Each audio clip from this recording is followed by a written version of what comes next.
লৰালি কালত বিদ্যালয়ত চিঞৰি চিঞৰি প্ৰাৰ্থনা কৰাৰ কথা আপোনাৰ মনত আছেনে? মনত পৰেনে পুৱা আৰু সন্ধিয়া ককা আইতাৰ লগত গোসাঁই ঘৰত প্ৰাৰ্থনা কৰাৰ কথা? কিন্তু এতিয়া আপুনি হয়তো পাহৰি গৈছে প্ৰাৰ্থনা কৰাৰ কথা। ব্যস্ত জীৱনশৈলীৰ বাবে এই কাৰ্যক প্ৰতিদিনে উপেক্ষা কৰি আগবাঢ়িছোঁ আপুনি আৰু মই। আহকচোন মহাভাৰতৰ এটি কাহিনীৰে আজি আমি উপলব্ধি কৰোঁ প্ৰাৰ্থনাৰ মহত্ব আৰু গুৰুত্বতাৰ কথা। ভগৱান শ্ৰীকৃষ্ণই নিজৰ সুদৰ্শন চক্ৰৰে শিশুপালক বধ কৰিছিল।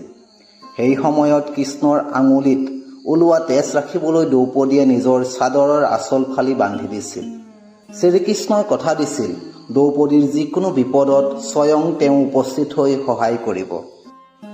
কপটতাপূৰ্ণ পাশা খেলত যুধিষ্ঠিৰে এটি এটিকৈ সমস্ত সম্পত্তি, ভায়েকসকলক আৰু নিজকো হৰাৰ পিছত দ্ৰৌপদীকো পণ কৰি তেওঁকো হাৰে। দুশাসনে দ্ৰৌপদীৰ চুলিত ধৰি ৰাজসভাৰ মাজলৈ টানি আনে। ইন্দ্ৰপ্ৰস্থৰ ৰাজসভাত দুৰ্যোধনে পোৱা অপমানৰ প্ৰতিশোধ স্বৰূপে দুশাসনৰ হতুৱাই দ্ৰৌপদীক ব্যৱস্থা কৰাৰ অপচেষ্টা চলায়। পাণ্ডৱগণ এই মুহূৰ্তক নিৰূপায়।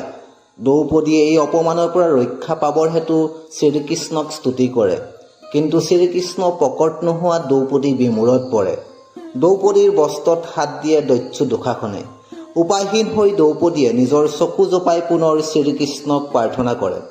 কৃষ্ণভক্ত দ্ৰৌপদীয়ে দৈব্য সাহায্য প্ৰাৰ্থনা কৰাত দ্বাৰকাত থাকিও ভগৱান শ্ৰীকৃষ্ণই ভক্তৰ আহ্বানত সহায়ৰ বাবে দ্ৰৌপদীক বস্ত্ৰ দান কৰে। দুশাসনে যিমানেই বস্ত্ৰ কাঢ়িবলৈ ল'লে সিমানেই কিন্তু বস্ত্ৰ বাঢ়িবলৈহে ধৰিলে।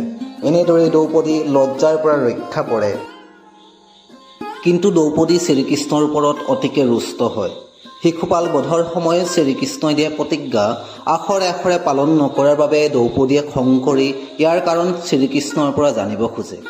দ্ৰৌপদীয়ে জানিব বিচাৰে শ্ৰীকৃষ্ণই কিয় পোনপ্ৰথমেই দ্ৰৌপদীক সহায়ৰ হাত আগনবঢ়ালে, কিয় পাণ্ডৱে শকুনিৰ চালনাত নিজৰ সমস্ত হাৰি যোৱাৰ পৰা শ্ৰীকৃষ্ণই ৰক্ষা নকৰিলে।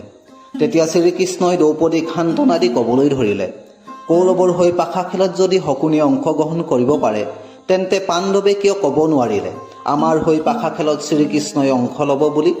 কিয় কোৱা নহ'ল খেলৰ চৰ্ত শ্ৰীকৃষ্ণই নিৰ্ধাৰণ কৰিব বুলি? পাশা খেলৰ আৰম্ভণিতে পাণ্ডৱে কিয় কৃষ্ণক প্ৰাৰ্থনা কৰিব নোৱাৰিলে, যাৰ বাবে শ্ৰীকৃষ্ণেও আগবাঢ়ি আহিবলৈ অপাৰগ হ'ল? আমি বিপদত পৰিলেহে ভগৱানৰ নাম স্মৰণ কৰোঁ, প্ৰাৰ্থনা জনাওঁ।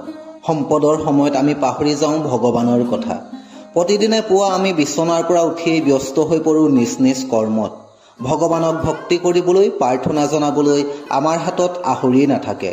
তৎসত্ত্বেও আমি বিপদত পৰিলেই ভগৱানেই আমাক উদ্ধাৰ কৰিব লাগে বিপদৰ পৰা। পাশা খেলত পাণ্ডৱৰ পৰাজয়, দ্ৰৌপদীৰ বস্ত্ৰহৰণৰ পৰা আমি শিকা উচিত যে মনুষ্যই পুৱাই পুৱাই ভগৱানৰ নাম লৈহে নিজ নিজ কৰ্মত আগবঢ়া উচিত। প্ৰত্যেকেই নিজৰ নিজৰ ইষ্ট দেৱতাক পুৱাতে প্ৰাৰ্থনা কৰা আৰু ভক্তি জনোৱাটো নিতান্তই প্ৰয়োজনীয়।